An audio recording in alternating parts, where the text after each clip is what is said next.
Вот снова мы на пути к Карлу Пернеру. Подъезжаем. Нас встречают горы. Сейчас посмотрим, что он нам предложит.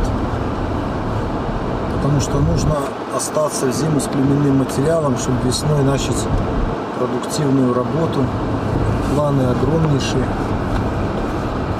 Объездили тут всех, кого можно. Ну, не всех, а только некоторых. Ты уж тут не заливай. Ладно. Ну, всех, скажем так, всех, кого запланировали. А всех, кого запланировали, мы объехали, да. И даже незапланированный сын Пола Юнгельса попался нам. Да, Самого Пола не достали мы, конечно, но у нас все впереди.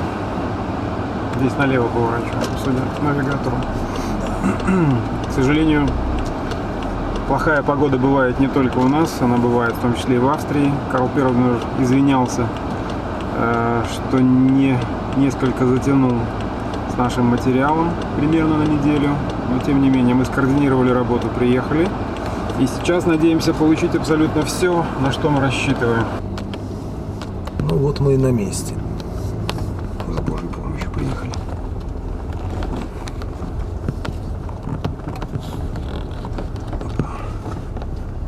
Куда мы поставим здесь? А давай как в прошлый раз. А сюда, в тенек? Не, ну туда не заезжай уже, наверное. Господин Пернер принес нам тот материал, который мы заказывали. Здесь есть матки искусственного осеменения и есть матки с различных облетников. К сожалению, очень плохая погода, поэтому этот материал становится еще более ценным благодаря тому, что мы его получаем. К сожалению, не все заказы господин Пернер может выполнить сейчас вовремя, но наш заказ он постарался выполнить. Поэтому 6 маток искусственного осеменения с различными крестами, перекрещиваниями, как это правильно сказать. Окей, ja, danke. Das ist Busterwald. Diese kommt aus Busterwald. Ja, das ist Vater. Busterwald. Ja, super. Und das ist eine 17er Königin, die Mutter. Aha. Diese kommt Brettstein. Ja, super. Und da ist die Mutter die 674 und das ist eine neue Programm auch. Das kommt aus der Eindronenbesamung Ja, это und ist auch Busterwald angepackt. Vaterlinie an Drohnenbesammlung, ja? Ja. Super. Сколько Und линий hier ist zum Teil искусственных? auch, hier ist zum Teil auch ein Vater. Ein Drohnen, bedeutet ein Drohnen. Ja, eine Drohnen. Здесь есть Toleranz. частично, в том числе новая линия, отцовская линия, которая была осеменена одним трутнем по критерию Варроу толерантности, поэтому мы будем пробовать этот материал. Ja, danke noch. Сколько линий искусственниц? Und wie viele Linien, Insgesamt? In dieser Gruppe künstlich besamt? Warte, muss ich schauen. Сейчас посмотрим. Das ist 667. Мы просто просили максимально различные. Eine, zwei, drei. Drei Ah, verschiedene, super. aber verschiedene Väter auch. Ja, 3 различные линии, но у них в том числе и разные отцы. Осеменены разные. Diese gehören zusammen. Ja. Diese ist mit 024. Das ist 70 und das ist 74. Ja, das ist zweimal und da ist nur einmal. Super. Das ist eine Vater. Das ist unsere beste Königin, 674. Вот это Da лучшая ist hier матка. Mutter.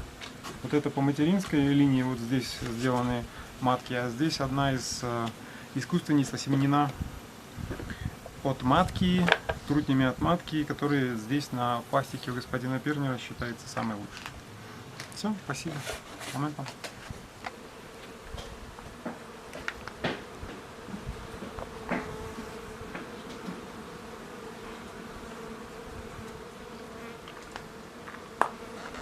Красиво-то как.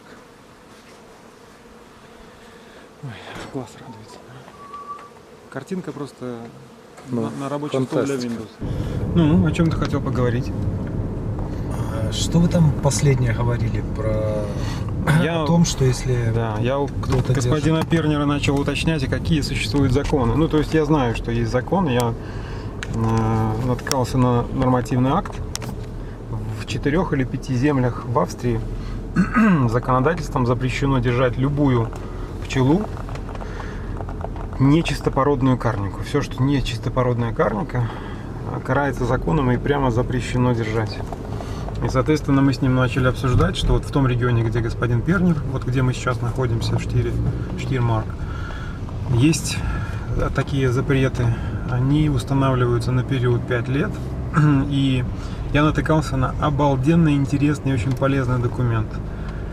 Любому, кто хочет быть подкован в диспуте карника или бакфаст, этот документ обязательно нужно было бы изучить.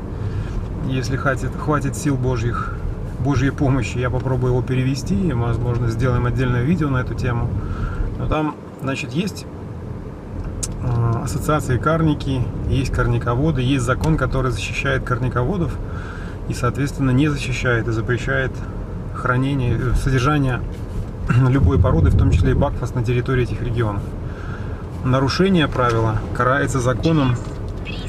В частности, в Штирмарке, вот там, где господин Пернер трудится, штраф достаточно лояльный. За первое нарушение, обнаружение впервые у тебя бакфаста, 200 евро всего. Есть у тебя, Андрей Васильевич, 200 евро?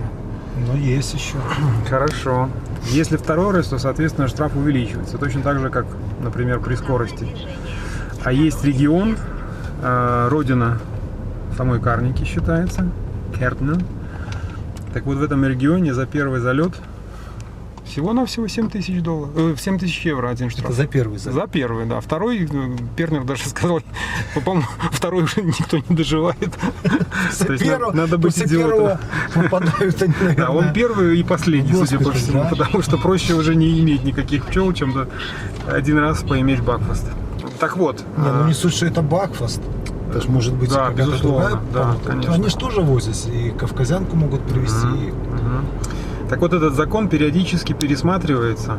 И в Австрии, не только карника, в Австрии есть очень мощная достаточно и продвинутая ассоциация бакфастоводов, которые являются членами Европейской ассоциации заводчиков бакфаста.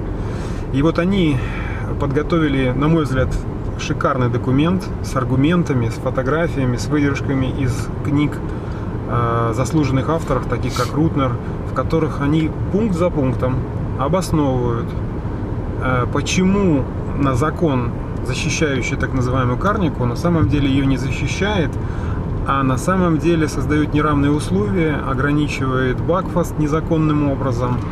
И, в общем, там такие убойные аргументы, и настолько с ними сложно не соглашаться, что вот они готовили такой документ, который бы, ну, как бы подтачивал проект закона о защите карники. Бакфаст. Обязательно, да, нет, не обязательно, закон о защите карники. Мы его обязательно проработаем и снимем видео, на мой взгляд, будет интересно. Ну а сейчас мы возвращаемся от господина Пернера. Уставшие, но довольные, мы едем домой. Надеюсь. Да, материал взяли. Надеюсь, ты в навигаторе забил правильный адрес. Мы не едем в Монако тратить твои 200 евро, которые у тебя есть. Последние остались. Да. Едем, надеюсь, домой. Вот. Сейчас в Австрии была крайне плохая дорога. Мы пытались договориться с господином Пернером съездить к нему на 2 облетника горных, но он очень сильно извинялся. Было 2 причины. Первая причина – плохая погода, и которая нарушила его планы по выведению маток. Очень многие клиенты сейчас терпеливо ждут, чтобы он смог отгрузить все свои заказы. А вторая причина – за последнюю неделю из-за сильных дождей дважды происходил обвал больших пород камня, что перекрывало движение. Когда мы ехали ночью сюда, мы вынуждены были объезжать тоже несколько участков трассы, ехать по объездным дорогам региональным, потому что основные трассы были перекрыты из-за того, что в горах происходят оползни, обвалы, из-за ливневых дождей, которые затянулись здесь уже на несколько недель. Утонуть на 25 километров. Да, и вот получается сегодня впервые. Поэтому и мы так немножко запоздало. Планировалось где-то на недельку раньше сюда попасть.